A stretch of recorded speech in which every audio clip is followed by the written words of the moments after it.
Nang panahon ngang yaon ay iniunat ni Herodes ang kanyang mga kamay upang pahirapan ang ilan sa iglesia, at pinatay niya sa tabak si Santiago na kapatid ni Juan.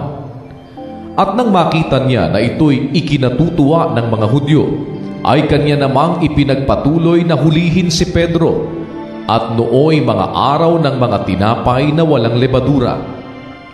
At nang siya'y mahuli na niya, ay kanyang inilagay siya sa bilangguan at siya'y ibinigay sa 4 na tiga-4 na kawal upang siya'y bantayan, na inaakalang siya'y iharap sa bayan pagkatapos ng Paskwa.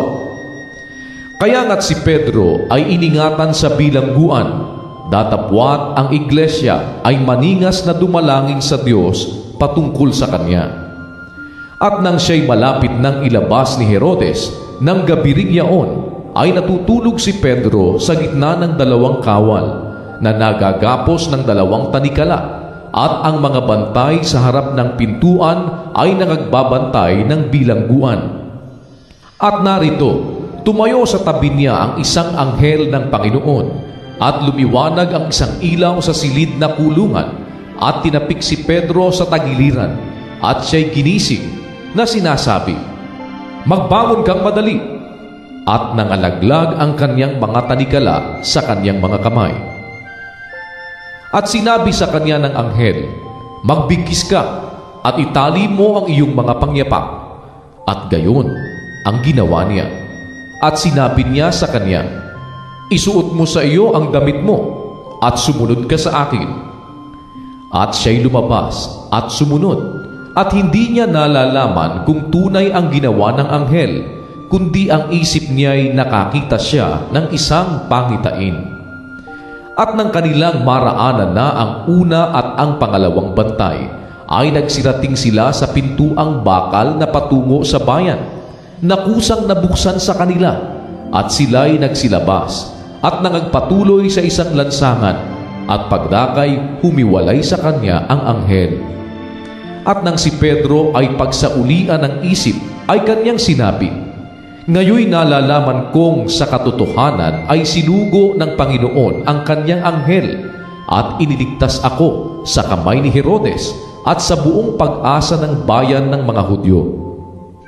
At nang siya'y makapagnilay na, ay naparoon siya sa bahay ni Maria na ina ni Juan, na may pamagat na Marcos, na kinaroroonan ng maraming nangagkakatipon at nagsisipanalangin.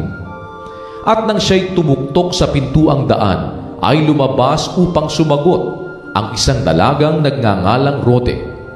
At nang makilala niya ang tinig ni Pedro, sa tuwa'y hindi niya binuksan ang pintuan, kundi nagtakbo sa loob. Ipinagbigay alam na nakatayo si Pedro sa harap ng pintuan. At kanilang sinabi sa kanya, "Nauulol ka." Datapwat buong tiwala niyang pinatunayan na gayon nga, at kanilang sinabi na yaoy kaniyang anghel. Datapwat na natili si Pedro ng pagtuktok, at nang kanilang buksan ay nakita nila siya, at sila'y nangamangha. Datapwat siya nang mahudyatan sila ng kaniyang kamay na sila'y tumahimik, ay isinaysay sa kanila kung paanong inilabas siya ng Panginoon sa bilangguan. At sinabi niya, "Ipagbigay alam ninyo ang mga bagay na ito kay Santiago at sa mga kapatid." At siya'y umalis at napasa ibang dako. Nang mag-uumaga na ay hindi kakaunti ang kaguluhang nangyari sa mga kawal tungkol sa kung anong nangyari kay Pedro. At nang siya'y maipahanap na ni Herodes at hindi siya nasumpungan, ay siniyasat niya ang mga bantay at ipinag-utos na sila'y patayin. At siya buhat sa Judea ay lumusong sa Cesarea at doon tumira. At galit na galit nga si Herodes sa mga taga-Tiro at taga-Sidon, at sila'y nangagkaisang pumaroon sa kanya. At nang makaibigan na nila si Blasto na katiwala ng hari, ay kanilang ipinamanhik ang pagkakasundo, sapagkat ang lupain nila'y pinakakain ng lupain ng hari. At isang takdang araw ay nagsuot si Herodes ng damit hari, at naupo sa luklukan, at sa kanila'y tumalumpati. At ang bayan ay sumigaw, "Tinig ng Diyos at hindi ng tao." At pagdakay, sinaktan siya ng isang anghel ng Panginoon sapagkat hindi niya ibinigay ang kaluwalhatian sa Diyos at siya'y kinain ng mga uod at nalagot ang hininga. Datapwat lumago ang salita ng Diyos at dumami.